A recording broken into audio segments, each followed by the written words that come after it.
Hello everyone, అందరికీ నమస్తే friends. ఇది ఏంటి వీడియో అంటే, వీడియో స్పెషల్ ఏంటి అంటే కొబ్బరి బూర్లు నా స్టైల్లో ఎలా చేస్తాను అనేది చూపించేస్తాను ఫ్రెండ్స్. మరి మీకు కొబ్బరి బూర్లు అంటే ఇష్టమా లేదా కూడా కామెంట్లో చెప్పేయండి. ఈ రెసిపీ ఫేవరెట్ అయితే మాత్రం మా ఇంట్లో నాకు మా అబ్బాయికి అయితే చాలా చాలా ఇష్టం. ఇప్పుడు మా కోసం మేము కొబ్బరి బూర్లు ప్రిపేర్ చేసుకుంటున్నాము. మీకు ఏం బూర్లు అంటే ఇష్టమా అనేది కూడా కామెంట్లో చెప్పేయండి ఫ్రెండ్స్. మరి వీడియో లెందీ లేకుండా స్కిప్ చేయకుండా చూసేయండి. ఇవి 4 కొబ్బరికాయలు అండి, మీడియం సైజ్ 4 కొబ్బరికాయలని చిన్న చిన్న పీసెస్గా కట్ చేసేసుకున్నాను. ఇప్పుడు వీటిని మిక్సీ జార్లో వేసుకుని బరకగా కొబ్బరి కూరగా ప్రిపేర్ చేసుకుంటాను. కొబ్బరి కూరగా ఈ విధంగా కొబ్బరి కూరగా ప్రిపేర్ చేసేసాను. దీన్ని ఒక పక్కన పెట్టేస్తున్నాను. తోపుకి ఇప్పుడు ప్రిపేర్ చేసుకుంటున్నాను. తోపుకి ఏంటి ప్రిపేర్ చేసుకుంటున్నానంటే,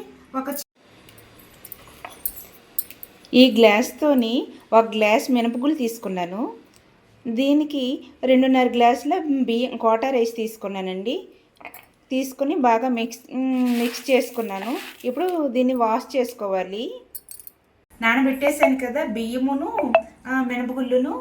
3 అవర్స్ అయిపోయి నానిపోయింది, బాగా నానాయి.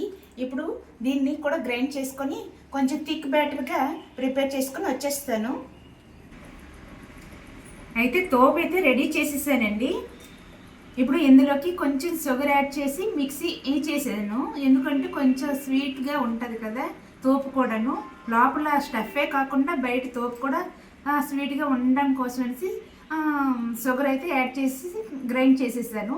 ఇప్పుడు ఇందులో కొంచెం సాల్ట్ వేసుకోవాలి. అలా పెట్టుకున్నానండి, అది హీట్ ఎక్కుతుంది. ఇప్పుడు అందులోకి కొంచెంగా గీ వేస్తున్నాను.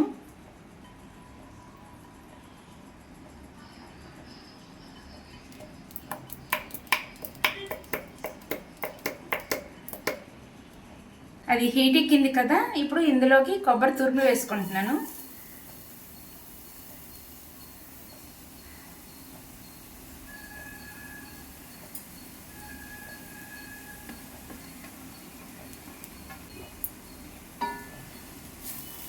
హై ఫ్లేమ్లో పెట్టి ఉంచాను కదా, మీడియం ఫ్లేమ్లోకి షిఫ్ట్ చేస్తున్నాను.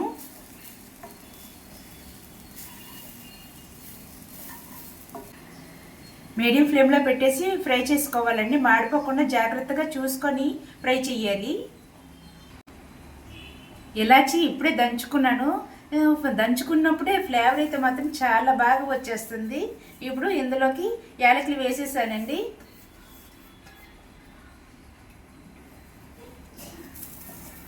వేసేసి మిక్స్ చేసుకోవాలి. ఇప్పుడు ఇదే టైంలోనే షుగర్ కూడా యాడ్ చేసుకోవాలి. 4 కొబ్బరికాయలతో ప్రిపేర్ చేస్తున్నాను కదా, అందుకే కొంచెం షుగర్ ఎక్కువగానే పడుతుంది. దాంతోపాటు కొబ్బరికాయలు కూడా కొంచెం ముదరగా ఉన్నాయి, అందుకు చూసుకొని వేసుకోవాలి.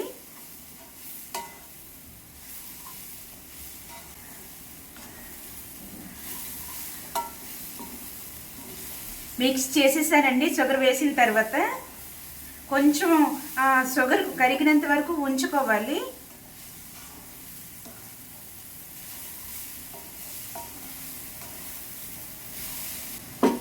మీడియం ఫ్లేమ్లోనే పెట్టేసి ఉంచాను. ఇది ఒక 5 మినిట్స్ పాటు ఇలానే బాగా పాకం వచ్చినంత వరకు, కొంచెంగా షుగర్ కరిగినంత వరకు ఉంచుకోవాలండి. స్టవ్ ఆఫ్ చేసేసానండి. మెల్ట్ అయ్యింది షుగరు. ఈ టైంలోనే ఉండల్లాగా చుట్టుకొని వచ్చేస్తాను. ప్యాన్ దగ్గర తీసుకువెళ్తున్నాను.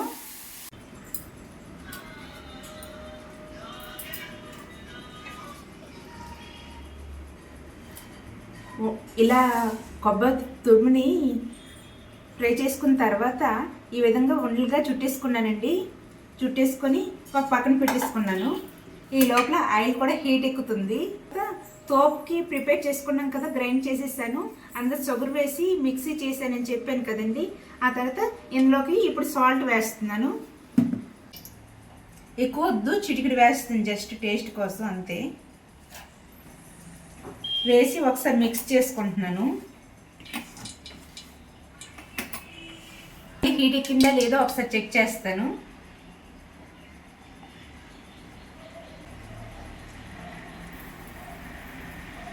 Oil heat ఎక్కిపోయిందండి.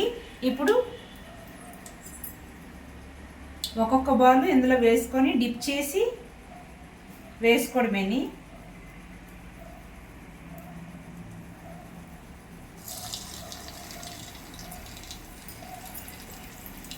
మీడియం ఫ్లేమ్లో పెట్టుకోవాలి.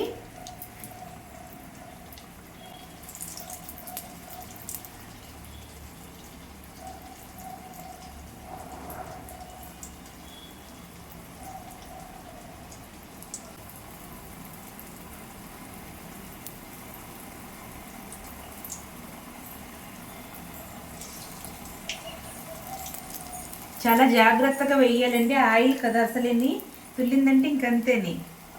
అందుకే చాలా జాగ్రత్తగా వేసుకుంటున్నాను.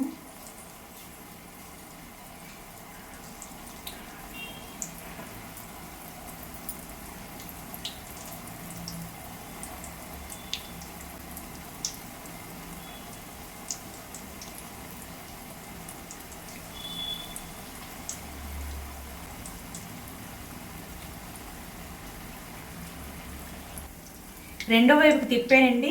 ఇప్పుడు హై ఫ్లేమ్లో పెట్టుకోవాలి. స్టార్టింగ్లో అయితే మాత్రం హై ఫ్లేమ్లో పెట్టకూడదు. రెండో వైపు తిప్పిన తర్వాత హై ఫ్లేమ్లో పెట్టాలి.